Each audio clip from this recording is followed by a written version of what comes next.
Guys ఇప్పుడైతే మాకైతే summer holidays అయితే స్టార్ట్ అయినాయి. ఇప్పుడు నేనైతే 7th నుంచి 8th పోతా, మాకైతే 9th నుంచి 10th పోతుంది. ఇప్పుడు మాకైతే 10th ఆన్లైన్ క్లాసెస్ ఆల్రెడీ విన్నది. ఇప్పుడు ఏదో పని చేస్తుంది ఇంట్లో, మా మీద ప్రయోగం అయితే చేస్తుంది గైస్. ఏం చేద్దాం అనుకుంటుందో నడురి మా అక్కనే అడుగుదాం ఒకసారి. వాట్ డూయింగ్ వర్ష చెప్పు. ఏ ఇంకా చెప్పు, అసలు ఓరాక్షన్ చేయకు, మన ఫాలోవర్స్ కూడా తెలియాలి కదా. చెప్పు. సరే నేనైతే ఇప్పుడు రైస్ పెడుతున్నా. ఎన్ని గ్లాస్ రైస్ పెట్టినావు, ఎన్ని నీళ్ళు పోసినా చెప్పు. 2 glasses రైస్, 4 glasses వాటర్. అంతే. ఇంకా అన్నం అవుతుంది, అప్పుడు తినేసాలా? అన్నం కాదు అప్పుడే దాని మీద పెడితే రైస్ కుక్కర్ పెడితే అది అయిపోయినాక మనం తినాలి.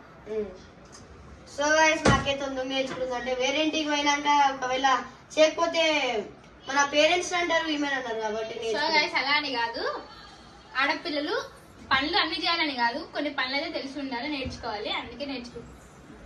సో గైస్ మీరు ఏం తప్పు అనుకోకండి, నేనైతే మా సజెషన్స్ అయితే ఇస్తున్నట్లు వేయాలని అయితే మాకైతే పెడుతుంది చూడు. అయిపోయింది రైస్ అయితే పెడుతున్నా. ఎన్ని మినిట్స్ అవుతుందో గైస్. నేను తింటే ఏడబోతున్నాను, నాకు భయం వేస్తుంది. ఏమేమి కలిపింది దాంట్లో? ఏం కలపనీకు ఉండదు, నేను తప్ప. సరే గైస్ ఏం తప్పు అనుకుంటారు, మీరు కూడా నేర్చుకోండి. A few moments later. So guys మాకైతే ఫైనల్ వండేసింది చూడు. ఇప్పుడైతే తింటున్నాం మేము. ఇప్పుడు ఎట్లయిందో ఏమో, ఇప్పుడు భయంగా తినాలి మేము ఎత్తు కూడా.